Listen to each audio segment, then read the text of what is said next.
Forum Akademi TV Desa adalah forum pembelajaran untuk 3 materi besar, yaitu 1 tentang broadcasting, yang kedua tentang kehumasan, yang ketiga tentang jurnalistik. Kali ini kita akan berbagi tentang kehumasan. Dalam hari ini kita bermedia sosial.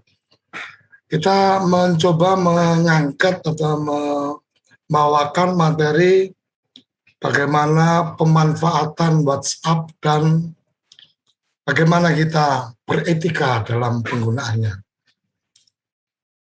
Saya langsung saja berbagi materi, semoga teman-teman bisa mengikuti dengan seksama dan nanti kita akan berikan ruang kesempatan untuk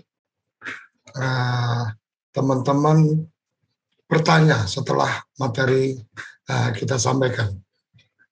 Jadi seri media sosial 001, karena nanti kita juga akan sharing tentang bagaimana menggunakan Zoom meeting, bagaimana menggunakan YouTube, bagaimana mengkoneksikan dengan media-media Facebook dan seterusnya. Kita akan berbicara tentang WhatsApp, manfaat dan etika dalam penggunaannya. Yang perlu kita ketahui, WhatsApp ini sesuatu yang sangat luar biasa untuk di Indonesia. Jadi dari 202,6 juta netizen atau pengguna internet ini ternyata 30,8 jam per bulan ini teman-teman netizen ini menggunakan WhatsApp.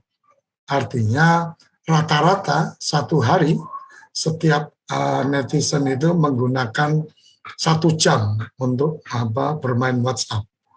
Nah, WhatsApp sendiri ada 2 garis besar, artinya kategorinya, yaitu WhatsApp personal dan WhatsApp bisnis. Jadi aplikasi WhatsApp memberikan layanan pilihan yaitu personal dan bisnis, dan di bisnis nanti ada 2 juga bisnis yang kemudian sudah terverifikasi. Kabar baiknya adalah beberapa hari terakhir ini ada informasi bahwa 1 akun WhatsApp ini nanti bisa dipakai beberapa perangkat sekaligus, yaitu sampai 4 perangkat. Ini cuma belum diluncurkan tapi sudah beredar kabar itu. Apa yang membedakan akun personal dan bisnis? Kita bisa lihat bahwa di akun personal ini lebih pada aplikasi untuk memudahkan kita berkirim pesan, suara, gambar, video, maupun dokumen. Jadi bahkan beberapa untuk dokumen-dokumen yang tidak terlalu besar, kita bisa memanfaatkan fasilitas WhatsApp, tidak perlu berkirim melalui email. Ini salah satu yang menarik, yang menurut saya layak kita cermati untuk kita manfaatkan semaksimal mungkin. Kemudian WhatsApp di WhatsApp personal itu juga bisa digunakan untuk audio, artinya calling audio maupun video, bahkan bisa juga conference. WhatsApp Business ini memang didesain untuk pelaku usaha. Jadi aplikasi ini dengan berbagai macam kelebihan, jadi bisa dilihat dari contoh tampilannya. Kalau di WhatsApp bisnis itu bisa menampilkan identitas kita lebih detail. Kemudian yang terakhir WhatsApp Business Official, ini WhatsApp Business yang telah diverifikasi dan mendapatkan tanda centang hijau. Ini ada satu proses karena WhatsApp sekarang ada dalam satu jaringan dengan Facebook, ini terkoneksi dengan Facebook dan seterusnya untuk dalam proses verifikasi. Bagian-bagian detailnya nanti kita akan bicarakan di sesi yang lain. Kemudian kelebihan akun bisnis itu apa? Kelebihan akun bisnis adalah, sebelum saya sampaikan kelebihan akun bisnis, saya perlu sampaikan bahwa nomor tidak bisa satu nomor digunakan untuk dua akun. Artinya satu nomor hanya bisa dipakai untuk WhatsApp personal atau kemudian dijadikan untuk WhatsApp bisnis.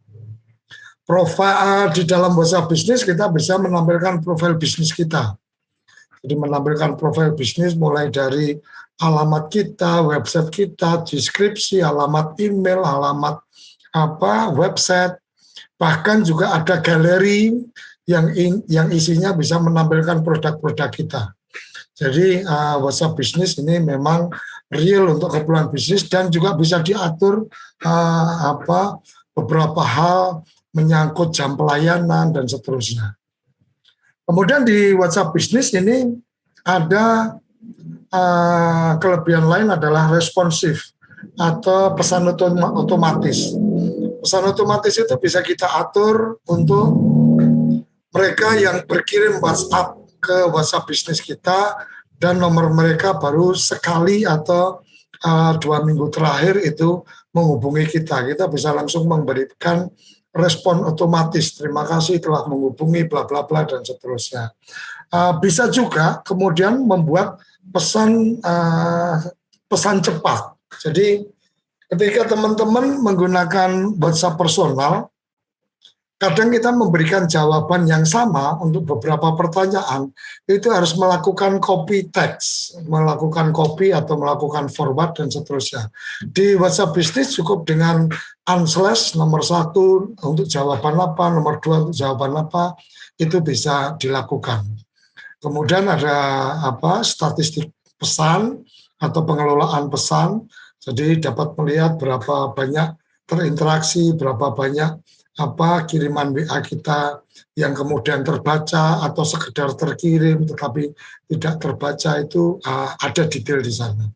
Kemudian kita juga bisa memberikan labeling terhadap customer, umpama ini di labeling customer bertanya, ini customer order, ini customer yang sudah melakukan pembayaran, ini customer yang pesanannya sudah dikirim. Itu bisa dilakukan labeling, dan setelah dilakukan labeling, teman-teman juga bisa melakukan push atau melakukan blast sesuai dengan kategori label yang ada. Ini salah satu yang luar biasa dari WhatsApp Business.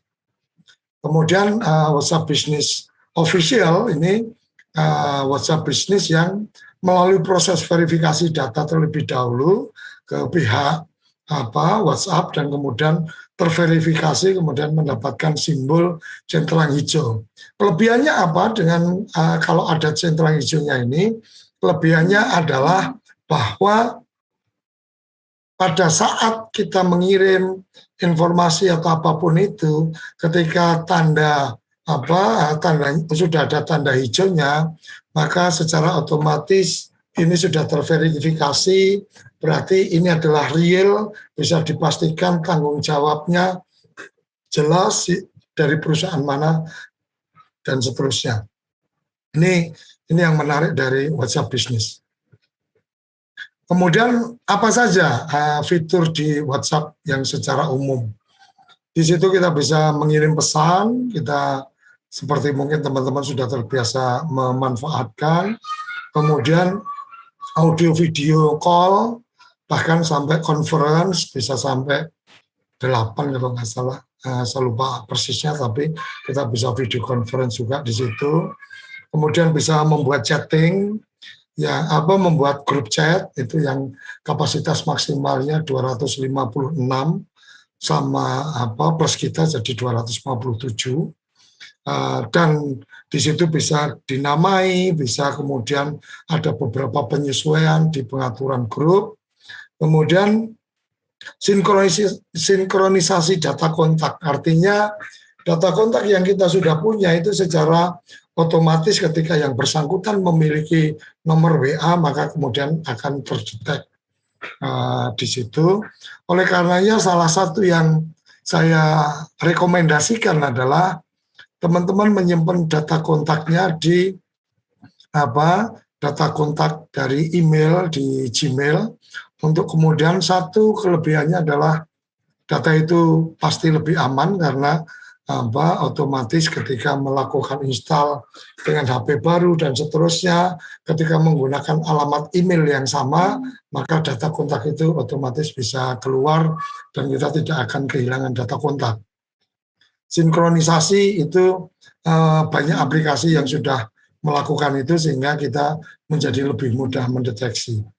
Nah, kelebihan yang lain dengan menggunakan WhatsApp ini adalah kita bisa mengkoneksikan dengan web. Artinya bahwa koneksi dengan web ini ketika harus ngetik banyak atau pengen ngetik cepat, melakukan sharing data dan seterusnya, ketika data itu ada di laptop itu menjadi lebih simpel, lebih sederhana dan lebih cepat.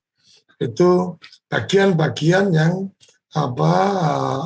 fitur yang ada di WhatsApp. Oleh karenanya kebetulan saya juga punya akun dari yang lain di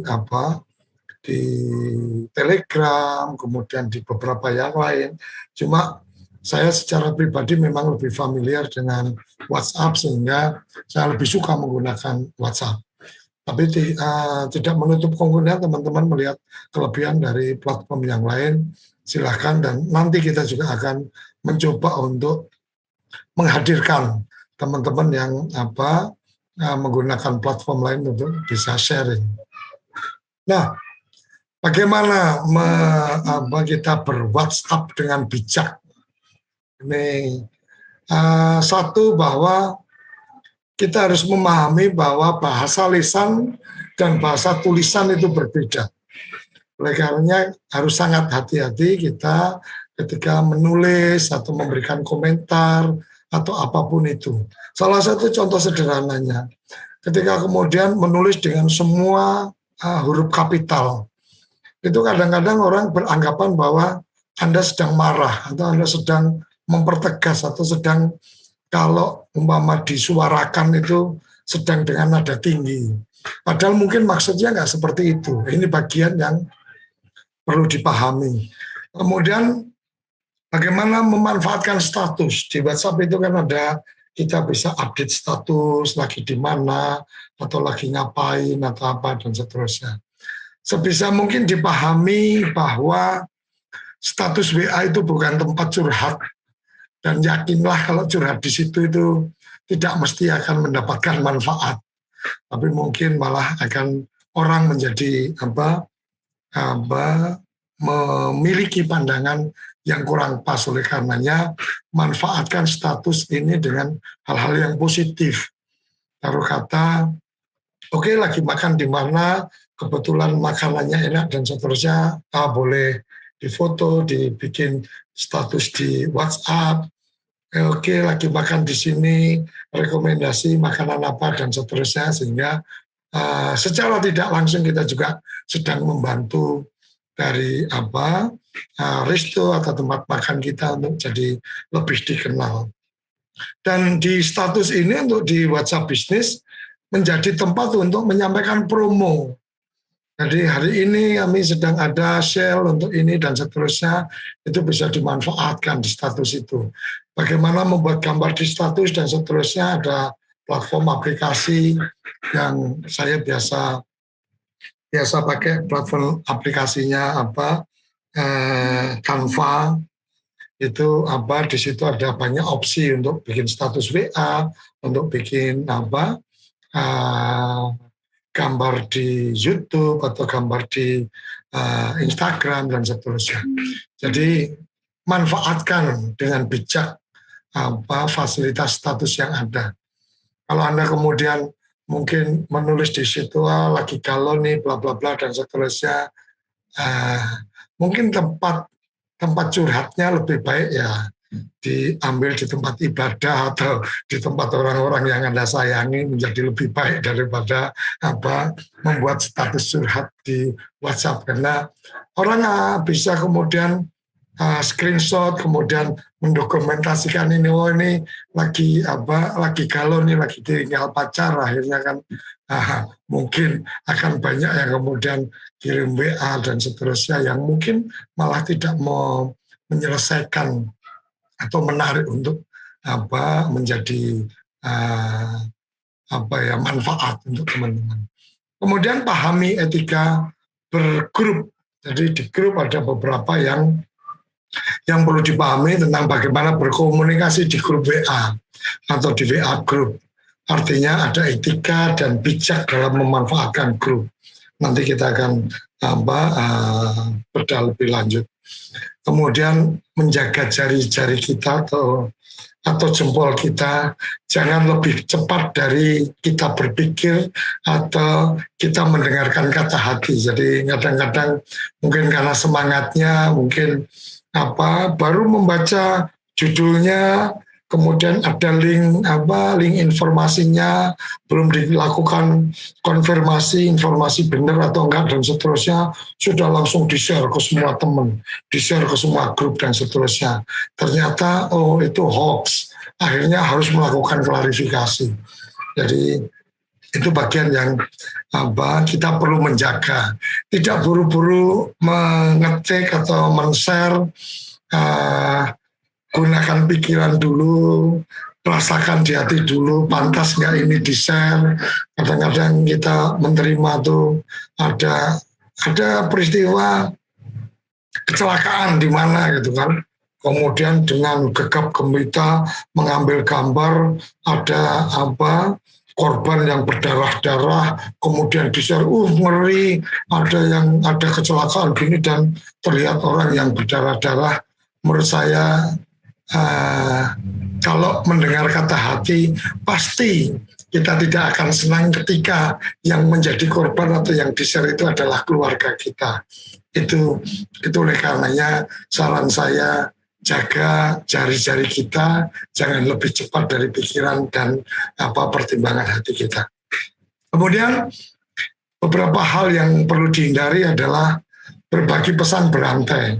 Jadi kadang-kadang kita mendapatkan share dan sekarang di WA juga sudah ketahuan bahwa itu share, itu bukan dari Anda, bukan dari kita, itu hanya Anda meneruskan dan seterusnya. Bahkan ada juga peringatan ini sudah berkali-kali di-share dan seterusnya. Pastikan validitas informasinya dan seterusnya. Kalau dirasa cukup untuk Anda, ya cukup untuk Anda, nggak perlu dibagikan dan seterusnya. Jadi pikiran hati kita, ayo kita gunakan sebelum kita bermain-main dengan jari-jari kita. Kemudian membagikan informasi yang mengandung sara, hoax, dan seterusnya. Kadang-kadang mungkin ya karena tersentuh dengan agama kita ini sedang diganggu dan seterusnya. Padahal informasi itu mungkin belum tentu benar. Tetapi karena merasa tersentuh kemudian langsung share kemana-mana. Tanpa kita sadari kita sedang terlibat dalam satu proses untuk membangun kebencian antar kita dan seterusnya. Bersikap kurang baik dalam berkomunikasi, update status, berkomentar. Ingatlah bahwa jejak digital itu akan menyimpan dan sikap kita bermedsos akan mencerminkan siapa kita. Jadi berhati-hatilah. Kadang-kadang tanpa kita sadari orang akhirnya kemudian tahu ternyata kawan kita seperti ini. Jadi kemudian akan berpikir untuk ketika ada peluang-peluang atau ada kesempatan-kesempatan yang harusnya datang ke kita karena kita kemudian mengumbar umpatan kemarahan terhadap relasi dan seterusnya, maka kemudian teman-teman yang akan mendekat, mengajak berbisnis juga punya ketakutan, khawatirnya ada salah paham sedikit akan tersebar seperti ini dan seterusnya. Itu yang saya coba pahami. Nah, bagaimana bergrup WA menurut saya adalah yang sebelah kiri ini adalah untuk teman-teman yang membuat grup atau menjadi admin dari grup. Usahakan melengkapi informasi sedetail-detailnya. Jadi saat membuat grup itu dipastikan informasi detail. Grup ini dibikin untuk apa? Grup ini keperluannya apa yang dilarang dan seterusnya. Supaya teman-teman yang bergabung jadi tahu bahwa grup ini tentang ini dan seterusnya. Nah, ini penting sekali, termasuk juga pengaturan atau setting bahwa apa siapa yang bisa merubah deskripsi tentang grup, siapa yang bisa merubah ikon dari grup dan seterusnya. Kadang-kadang kita kelupaan untuk men-setting itu hanya boleh dilakukan oleh admin. Jadi ketika setiap anggota bisa melakukan perubahan, mungkin ada yang iseng atau pas ada handphone dipegang oleh siapa, kemudian dia rubah-rubah, maka kita, karena data kita akan ketahuan siapa merubah itu, maka kita yang kemudian akan dilihat sebagai pihak yang merubah data yang mungkin tidak pas dan seterusnya. Nah, catatan untuk admin setting seperti yang tadi saya sampaikan, setting grup perlu teliti. Kemudian saya lebih menyarankan untuk tidak menginvite member tanpa pemberitahuan. Jadi mungkin teman-teman pernah merasakan juga, tahu-tahu dimasukin di grup. Ini grup apa? Jadi begitu masuk langsung tanya, ini grup apa? Kemudian yang masuk cepat-cepat pada keluar. Kenapa itu bisa terjadi? Karena admin pada saat invite dia tidak menjelaskan atau tidak permisi. Mas, saya masukkan ke grup, grupnya adalah ini, berkenan atau tidak? Mbak, berkenan atau tidak? Kak, berkenan atau tidak? Ibu, berkenan atau tidak? Nah, ini etika ketika kita memasukkan member di grup. Kemudian akan lebih baik menurut saya seperti yang mungkin teman-teman sempat dapatkan adalah mengirim link share untuk bergabung. Artinya ketika mengirim link untuk share bergabung, biasanya mereka bisa langsung mendapatkan informasi, oh grup ini apa dan seterusnya, sehingga ketika merasa cocok maka dia bergabung. Nah ini bagian yang saya rekomendasikan, akan lebih baik berkirim share ajakan bergabung, tidak kemudian repot untuk harus satu-satu mengirim permohonan izin untuk melakukan invite. Kemudian ketika kita melakukan invite, ada baiknya admin langsung memperkenalkan siapa yang di-invite. Taruh kata, mama nih saya menginvite Mas Zainal Abidin umpamanya. Pada saat Mas Zainal Abidin ketahuan sudah masuk, maka saya ada baiknya langsung memperkenalkan. Saya baru saja menginvite Mas Zainal Abidin. Mas Zainal Abidin adalah pendamping desa profesional dari Puring, Kabupaten Kebumen, Jawa Tengah, namanya seperti itu. Sehingga anggota grup jadi tahu, oh yang masuk ini Mas Zainal Abidin, halo salam kenal dan seterusnya.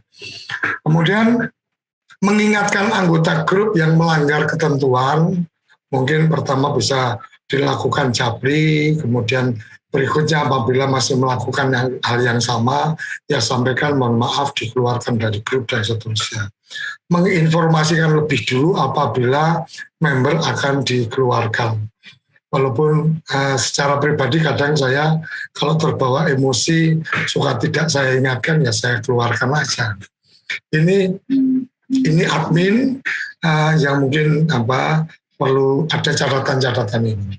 Kemudian bagaimana sikap kita ketika menjadi member atau menjadi partisipan dari satu grup WA. Saya merekomendasikan untuk segera memperkenalkan diri setelah bergabung atau setelah di-invite. Jadi setelah di-invite mungkin admin belum sempat memperkenalkan diri, ya sampaikan, terima kasih saya sudah diundang di grup ini, perkenalkan nama saya Suryo Koco, saya dari TV Desa, namanya seperti itu, atau perkenalkan saya Suryo Koco karena grup ini adalah grup komunitas perantau, namanya saya Suryo Koco dari Temanggung, besar di Kecamatan Keranggan, di Temanggung, salam kenal untuk semua dan seterusnya. Setidaknya teman-teman di grup yang kemungkinan mengenali apa yang kita perkenalkan, mereka bisa kemudian terbangun komunikasi, saling sapa. Kira-kira seperti itu. Kemudian kenali grup dengan seksama. Jadi setelah bergabung, seperti yang tadi saya sampaikan, admin diharapkan membuat deskripsi grup ini dengan detail, maka anggota yang bergabung yang penting pertama kali dilakukan adalah membaca deskripsi. Kenapa perlu membaca deskripsi? Supaya paham grup ini grup apa yang tidak boleh, dilakukan di grup ini. Sehingga teman-teman tidak dianggap sebagai orang yang aneh, karena mungkin sharing informasi yang tidak sesuai dengan grup, atau kemudian memberikan komentar-komentar yang mungkin tidak sesuai dengan grup dan seterusnya. Anggota baru pastikan membaca deskripsi. Apabila ada yang kurang jelas dengan deskripsi, bisa saja melakukan kontak japri dengan yang menginvite atau kemudian dengan admin, karena di deskripsi ketika kita klik informasi dari grup kan akan keluar tuh siapa yang ada di grup itu. Ketika siapa yang ada di grup itu kan akan ketahuan adminnya siapa aja nih. Bisa bertanya ke admin, ini grup tentang apa, kalau mungkin kalau saya promo boleh atau enggak, kalau saya memperkenalkan produk boleh atau enggak, dan seterusnya. Karena kadang ada juga beberapa grup yang tidak memberikan ruang atau tidak memberikan izin untuk kita melakukan promo dan seterusnya. Kemudian ada baiknya sebelum kita memberikan komentar itu mengikuti alur pembicaraan yang sedang ada di dalam grup, supaya jangan terkesan kita memotong atau memangkas obrolan yang sedang berlangsung. Kira-kira seperti itu. Jadi bagaimana benar-benar grup WA itu bisa memberikan manfaat dan kita tidak menjadi orang aneh di dalam grup karena kita memberikan komentar atau kita bertanya yang tidak terkait dengan grup atau tidak sesuai dengan grup. Kira-kira seperti itu. Jadilah menjadi anggota grup yang bijak, yaitu menjaga etika dalam berkomunikasi, dalam menggunakan bahasa.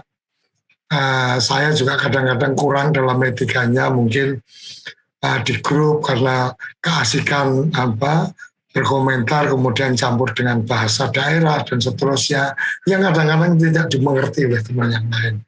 Menghindari menyebarkan sara, pornografi, dan aksi kekerasan atau gambar-gambar yang sebenarnya tidak cukup layak untuk kita bagikan. Ketika akan memberikan sharing berita dan seterusnya, periksa kebenaran berita itu. Kalau toh memang berita itu dari sumber-sumber media yang terpercaya, ada baiknya pada saat share link berita itu kemudian diberikan catatan. Maksudnya apa share berita ini? Jadi jangan sampai orang ketika melihat share berita itu langsung salah paham. Jadi mungkin memberikan pengantar apa, kemudian baru di copy paste dari link beritanya. Kemudian kalau saya sih ya tidak terlalu banyak bercanda oke-oke aja, tapi tidak terlalu banyak bercanda, tidak banyak menyela juga ketika memang sedang berlangsung obrolan tertentu, ya kita tidak perlu menyela. Kemudian tidak ngobrol pribadi, artinya di grup tapi ketemunya kebetulan di situ ada Mas Bayhaki umpamanya. Saya kenal Mas Bayhaki, kemudian ngobrol di situ, gimana kabarnya? Oh ya ini, gimana sih itu dan seterusnya. Ada baiknya dilanjutkan di Japri, tidak kemudian memenuhi wall dengan obrolan kita sendiri dan seterusnya. Kira-kira salah satu sikap bijak yang mungkin saya tawarkan atau saya sampaikan sebagai catatan untuk kita bersama. Kemudian memberikan mention pada anggota yang apabila memerlukan respon khusus. dan segera memberikan respon ketika di notifikasi mention. Jadi mama begini, di mungkin di sini lebih banyak juga teman-teman yang dari klub sarapan SDGs desa. Umpama memang pengen menyampaikan sesuatu atau menanyakan sesuatu ke saya umpamanya. Kalau di wall itu hanya menulis Mas Suryo Koco atau Kak Suryo atau apa dan seterusnya, saya tidak akan dapat notifikasi, saya tidak akan tahu bahwa Anda menyebut nama saya. Tapi kalau kemudian di situ disampaikan mohon responnya, kemudian diberi spasi, kemudian tanda keong yang lingkar itu, kemudian dari situ langsung diarahkan ke nomor saya. Maka otomatis ketika saya melihat grup, saya akan tahu bahwa ada mention ke saya, ada berapa mention ke saya. Itu saya bisa langsung mengarah ke mention itu dan memberikan respon. Itu salah satu supaya kita bisa efektif berkomunikasi dalam grup WA. Saya pikir itu yang bisa saya bagikan di kesempatan kali ini. Terima kasih. Acara Akademi TV Desa durasi 60 menit. Kita berusaha untuk 30 menit menyampaikan materi dan 30 menit nanti kita berikan ruang kesempatan untuk berdiskusi. Kenapa berdiskusi? Karena saya lebih suka melihat forum ini adalah forum untuk kita saling belajar atau forum pembelajar. Jadi bukan tempat untuk saya mungkin atau siapapun nanti yang berbicara menjadi guru atau menjadi mentor atau apapun, tapi lebih pada berbagi informasi yang kemudian kita bisa saling melengkapi. Kalau ada beberapa hal yang belum dipahami atau merasa tidak sepakat dengan bagian yang tadi saya sampaikan, nanti kita akan berikan kesempatan yang sudah resen, nanti kita akan berikan kesempatan untuk membuka mic-nya dan mohon karena ada keperluan untuk tayangan posisi kamera dalam posisi landscape. Oke, jangan kemana-mana, kita akan kembali setelah yang satu ini untuk kemudian kita bisa berbincang, saling berbagi informasi dan pengetahuan. Jangan kemana-mana, tetap di Akademi TV Desa, tempat pembelajaran untuk teman-teman desa di Indonesia.